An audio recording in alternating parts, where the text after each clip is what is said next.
Now, ever since the hire was made, there's been a lot of talk about how the Bobby Petrino and Jimbo Fisher relationship is going to work out and who's going to actually call the plays. Now, while people will make their jokes, and I get it, fan is short for fanatical, I personally think it's going to work. I'm not a trends guy. I'm not a fashion designer. I talk about football and sports, all right? A lot of people really don't understand how play calling actually works during the game. Now, there's typically one voice who ends up calling the play at the end on the headset, but it's truly a team effort. It's a staff effort because one coach, regardless of whether or not they are on the sideline or in the booth, cannot see everything at once.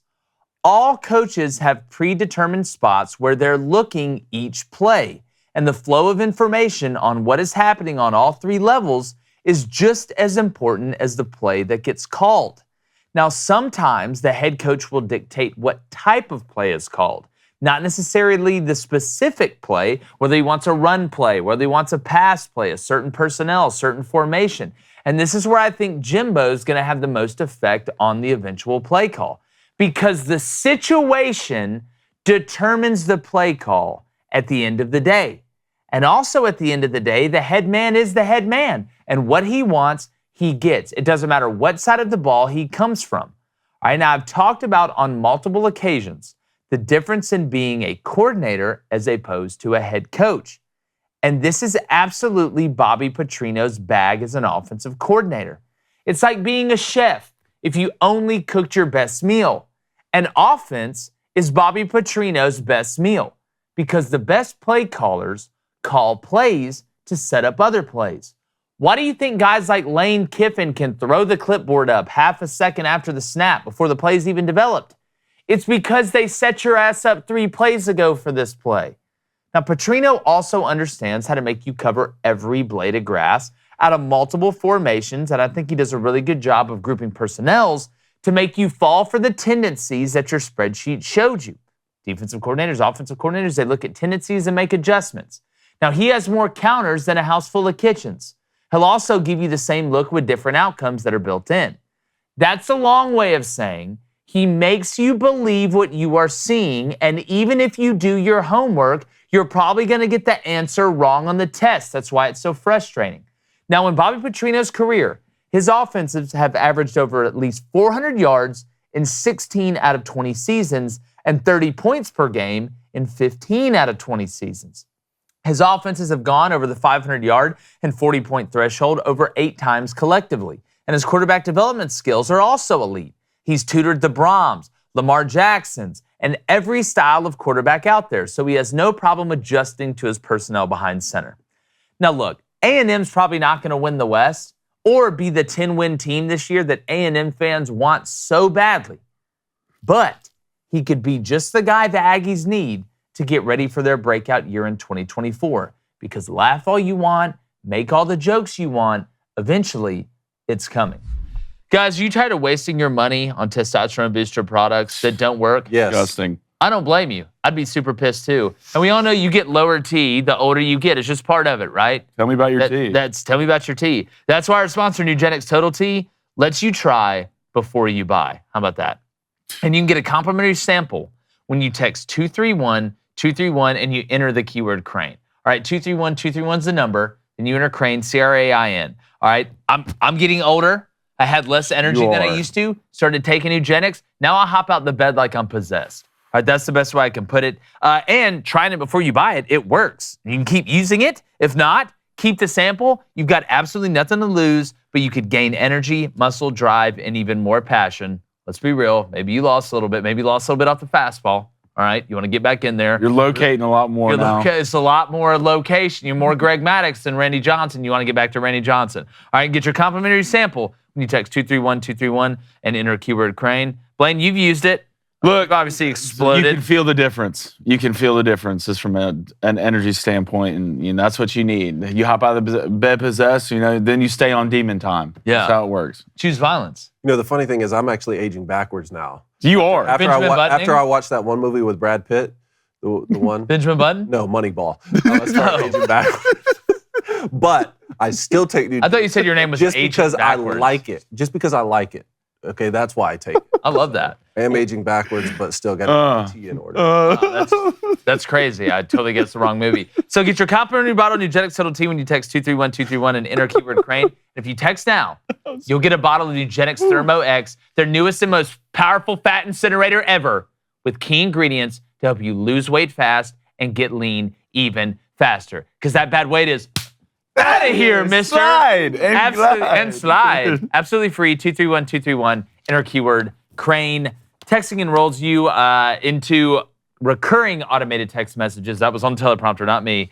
Consent now required to purchase. Message and data rates apply. Number one doctor recommended brand by primary care physicians based on an independent survey conducted by IQVIA 2022. Nugenix, grow up and bulk up. David Cohn, eventually he's coming. He's inevitable. I'm here. Former Michigan quarterback. Going to talk about Jim Harbaugh here in a second. My brother, former Western State, Colorado wide receiver Blaine Crain, there to my right. And guys, I've talked about I'm not a trends guy. People say, oh, this hasn't happened since then, so it won't happen now. If you've ever been in it, understand it, played, coached, every year is different. Every circumstance is different. Patterns are fun for fans. But when you look at Bobby Petrino and Jimbo Fisher, what is the first thing you think of, David?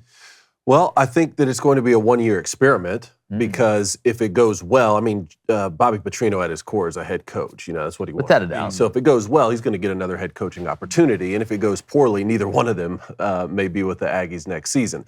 But when I was coming out of high school, and I nearly played for Bobby Petrino in his first stint at Louisville, this was right on the heels of him having the #1 offense in the country. And trust me, it was touted at Louisville's camp every second that they could say, we had the #1 offense in the country last year. So I pulled some stats here just throughout Bobby Petrino's career. So overall in his career, his offenses have averaged at least 400 yards in 16 of his 20 seasons and 30 points per game in 15 of those 20 years. And he has helped eclipse the 500-yard per game marker and 40 points per game threshold in 5 and 3 of those times, respectively.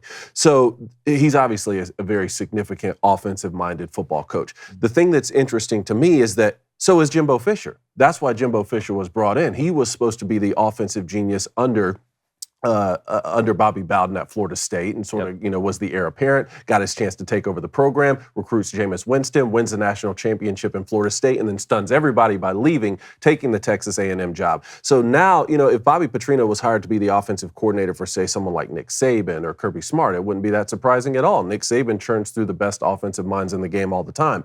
The fact that Jimbo Fisher is the one bringing him in is what I think is so interesting. And while you're talking a lot about play calling, I almost think, tell me if I'm crazy here, I think it'll be less about play calling and more about who's playing quarterback and what will the development be like throughout fall camp as we head into the season. Without a doubt. And again, I always say football's a game that's won by players while coaches watch and talk about it. That really is the truth. And that's like that for most sports. That's not saying coaches don't have any effect, but there's been a lot of coaches that look like geniuses because they had better players than everybody. There's been a lot of coaches that have looked like idiots because their players weren't as good as the other team. Physics is physics, science is science. Now, you want that talent culture mix. But when I look at the quarterback position, I think A&M's in a pretty good spot, right? You got a guy in Connor Wegman that last year looked like he understood what he was seeing. We know athletically that Connor Wegman is talented. I don't think you have to be Sherlock Holmes or the, Brad Pitt and Moneyball to figure out the dude is going to work out. Then you have Max Johnson as a backup, who I don't think is going to win the job. That's why I use the term backup, who I think is going to transfer in December. So you do have two capable guys in case Wegman goes down. But the thing I think, David, and Blaine, I think you'll agree with this, that gets lost sometimes is we hear the term balance, and we instantly think, oh, that means run pass 50-50. And of course, you want to have a good mix of run and pass to be able to keep the defense on edge, get out of tendencies, pitching backwards, as we call it, being able to throw on first down and things like that. But to me, balance is putting the quarterback in a situation to be able to not have an easy decision, but know when to make the right decision most of the time. Because you have some games where the run game is going to be more open because they're lighter in the box, right? You're going to have some games where the pass game is going to be more open because they're heavier in the box. And you have to be able to adjust. But the ego thing is the thing that everybody points back to with Bobby Petrino and Jimbo. And Jimbo, right? Yeah, and there's egos. Every one of these guys, to get to this level, you have to have some sort of ego. Somebody says you don't have an ego, they're lying to you. Now, there's different levels to it.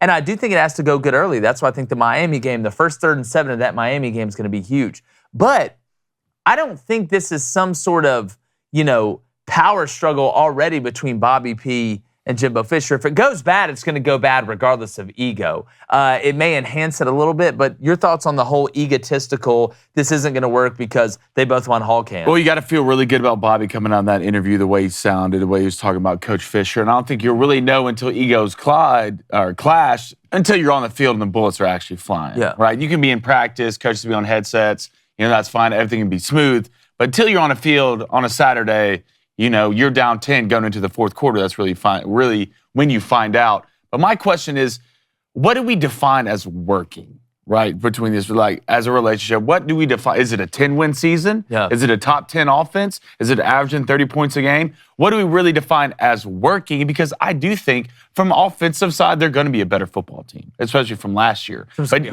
worse. You think next year is going to be their year? I think 2024 is, and people say, oh, well, everybody's talking about it's a year after this one, it's a year after this one. I mean, I've been talking about this with Billy Lucci since SEC Media Days 2 years ago. Because up front, they're going to be older in 2024. Here's what I define as success for A&M. Bobby Petrino is responsible for one side of the ball, a third of the game.